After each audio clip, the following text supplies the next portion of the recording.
स्वागत है आप सभी का फिर से एक नई वीडियो में। दोस्तों, इस वीडियो में बात करेंगे शिक्षक बहाली के ऊपर। और बिहार में जो शिक्षकों की बहाली होगी अब नई नियमावली 2023 के तहत होगी। और जैसे ही 10 तारीख यानी कि 10 अप्रैल का हम बात करेंगे, 10 अप्रैल को ये नई नियमावली 2023 बिहार में जैसे ही आया और बिहार में इसका इम्प्लीमेंटेशन भी हो चुका है। तो इन्हीं सारी बातों की चर्चा करते हुए जो नई नियुक्ति होगी शिक्षकों की, उसमें क्या कुछ प्रोसेस रहने वाला है, सीटों को लेके यानी कि रिक्तियों को लेके जो बहुत बड़ा कन्फ्यूजन शिक्षक अभ्यर्थियों के मन में दिमाग में चलते रहता है, तो इन सारी बातों की चर्चा हम करेंगे बहुत ही डिक्लेयर तरीके से। ये वीडियो अगर आप देख लेते हैं तो सारा कुछ जो है सो आपका क्लैरिफाई हो जाएगा। मैं एक एक बात की चर्चा करूंगा। चलिए हम शुरुआत करते हैं अपनी बातों का। और मैं बता दूं कि नियोजित जो भी पद हुआ करते थे वे सारे पद अब समाप्त हो गए हैं। और पूर्व में भी ऐसा ही होता था। जो अब न्यू इम्प्लीमेंटेशन हुआ है बिहार में शिक्षक नियुक्ति को लेके, ये सारे चीज़ पहले भी होते थे। तो इसकी हम चर्चा करेंगे। और चलिए एक एक चीज़ जो महत्वपूर्ण है आपके लिए, जो यह नीति या जो नीति आप देख रहे हैं अभी जो 10 तारीख यानी कि 10 अप्रैल से जो न्यू नियमावली के तहत अब जो बिहार में शिक्षकों की बहाली होगी, ऐसा बहाली पहले भी हुआ करता था। लेकिन 2006 में जो है ये पंचायती राज, नगर निकाय, ये नियोजन इकाई, ये सारे चीज़ों की शुरुआत होती है। और इसमें अगर नियोजन इकाई की बात कीजिएगा तो 9222 नियोजन इकाई हुआ करते थे, पंचायती राज और नगर निकाय वगैरह मिला के। और इन सारे जो नियोजन इकाई थे अभी तक 2006 से अभी तक, उन सारे नियोजन इकाई के अधिकार जो है सो छीन गए हैं, अधिकार छीन लिए गए हैं। और अब जो है एक मतलब कह सकते हैं कि जिला कैडर बनाया गया है। और इस जिला कैडर के द्वारा ही आपकी सारी प्रक्रिया जो है नियुक्ति पत्र वगैरह देने की, ये सारी प्रक्रियाएं वहीं पर संपन्न होगी। तो सारे कुछ बदल चुके हैं। रिक्तियों को लेके बहुत बड़ा कन्फ्यूजन शिक्षक अभ्यर्थियों के मन में रहता है। तो सारी बातों की चर्चा हम एक एक करके करते हैं। तो यहाँ मैं आपको बता दूं कि जो भी प्राधिकार जो पंचायती राज नगर निकाय में हुआ करती थी, तो वो सारे पद जो हैं वो समाप्त करके अब जो है सो नए तरीके से, अब जो बैकलॉग वगैरह जो आपके मन में चल रहा होगा कि बैकलॉग की सीट, ये सारी कुछ भी ऐसी बातें अब नहीं रहेंगी। 9222 जो टोटल जो नियोजन इकाई हुआ करती थी वो सारी चीज़ समाप्त हो गए हैं। अब जो है बीपीएससी के माध्यम से आपकी परीक्षा होगी और बीपीएससी के रिजल्ट के अकॉर्डिंग जो है सो फिर जिला कैडर को आपका सारा कुछ भेजा जाएगा और वहीं से आपकी सारी प्रक्रिया होगी।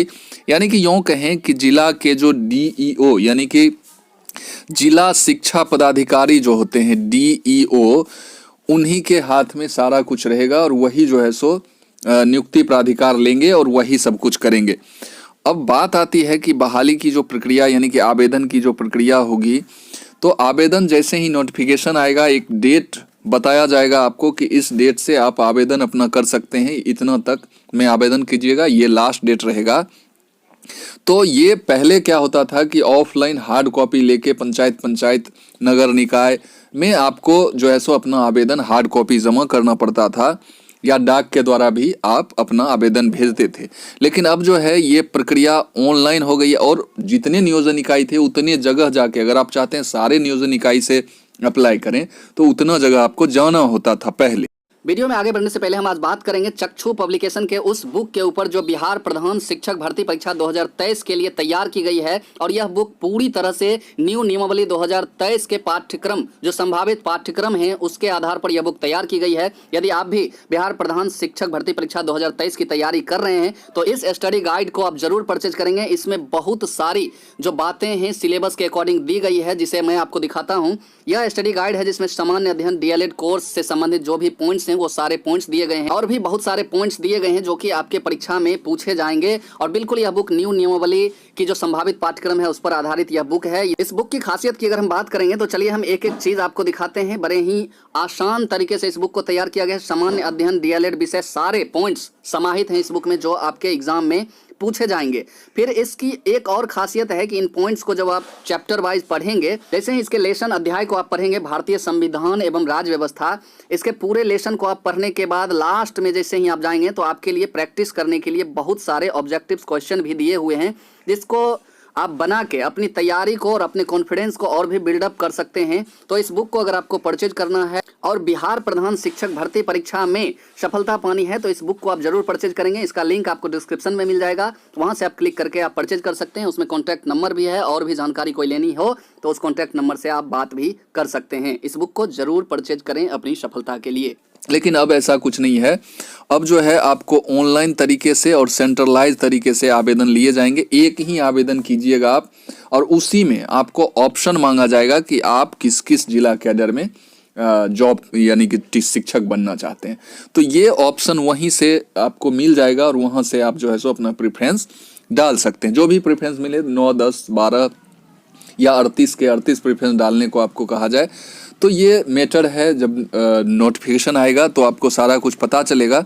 लेकिन प्रोसेस जो है आवेदन करने का यही लगभग रहने वाला है। 1 महीने का आपको समय दिया जाएगा आवेदन करने के लिए, जैसे अन्य फॉर्म वगैरह में रहते हैं। आइए हम बात करते हैं छठे चरण वाले सीट की, यानी कि छठे चरण में जो सीट खाली रह गए वो अब सीट नहीं रहे। अब ये सीट जो है सो खत्म हो गए हैं, और फिर से, क्योंकि आप देखे होंगे कि फिर से रिक्ति मंगवाने का जो काम हो रहा है, तो वो आरक्षण वगैरह, बैकलॉग वगैरह ये सारे शब्द अब नहीं रहे।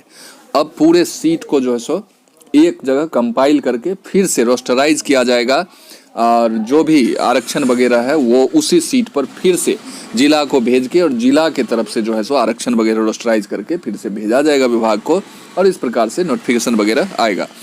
छठे चरण की अगर बात करें तो जिसमें 94,000 समथिंग सीटों पे जो प्राइमरी के लिए जो सिर्फ बहाली हुई थी, उसमें ऐसा मतलब आप देख सकते हैं कि 50,372, यानी कि यूँ कहें कि 50,000 राउंड फिगर में रख लीजिए कि 50,000 सीट खाली थे, खाली रह गए थे, जिसमें शिक्षकों की बहाली नहीं हो पाई थी। और यहाँ पर जो है सो 50,000 में आप देखिएगा तो सिर्फ 1 to 5 की अगर हम बात करें तो इसमें 37,727 सीट सिर्फ और सिर्फ 1 to 5 में।